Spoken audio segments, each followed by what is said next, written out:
Um, just a little bit about Sister Khadija is asking, always wanted to know as a woman, what are our responsibilities that we have for ourselves as women before marriage and children?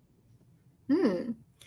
And the responsibility that you have for yourself, of course, is the first thing, has to do with your relationship to your soul, right? It has to do with the part of you that even when this world is over will continue, right? And so you must care for, you must have self-care about your soul. You have to develop it. You've got to nurture it. You've got to, replenish it. You've got to rejuvenate it.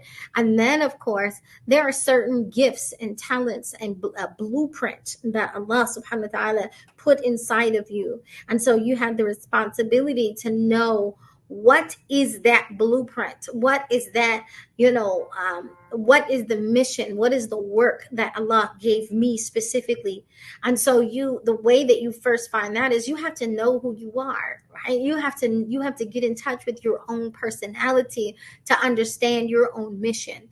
And that takes time, it takes self-reflection, it takes self-work.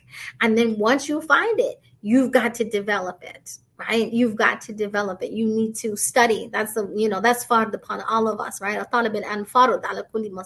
That seeking knowledge is obligatory upon every Muslim.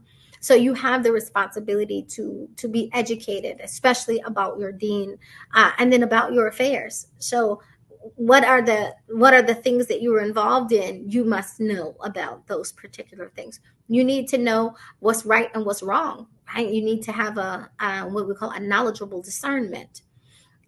So that's, all of that is prior to marriage. Now, once you get married, you need to know, of course, your own rights, but actually, you also need to know what are his rights, right? Because you're the one who are responsible for fulfilling his rights. A lot of times we're busy demanding, I know my rights, right? But what you're responsible for is giving them their rights.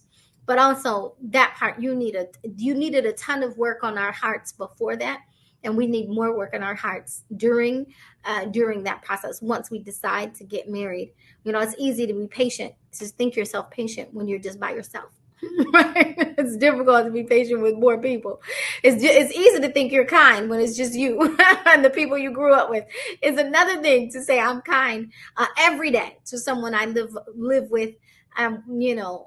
See their faults, and so you have to work on your heart. And then when it comes to children, what are their rights? What must I give them? Right? How must I show up for them? What rights do they have over me? And then learn, about all the phases, their books, right? What to expect when you're expecting, what to expect the first year, what to expect. Keep doing that, right? Keep doing that. But especially from an Islamic standpoint, to make sure that you're now, because now you've brought new souls have come through you, and so your character and your behavior with them, of course, is the most teacher. So continuously to work on that, right, in this role. But then also now I know my own personality. Now I'm studying theirs, and now how do I nurture, how do I protect, and how do I uplift and empower from their temperament, from who they are. And then, of course, to educate them and to give them all the tools necessary in order to have the best relationship with Allah that they can, and to know and to be able to discover their own mission and their own blueprint, and give them the tools to be able to deliver that to the world.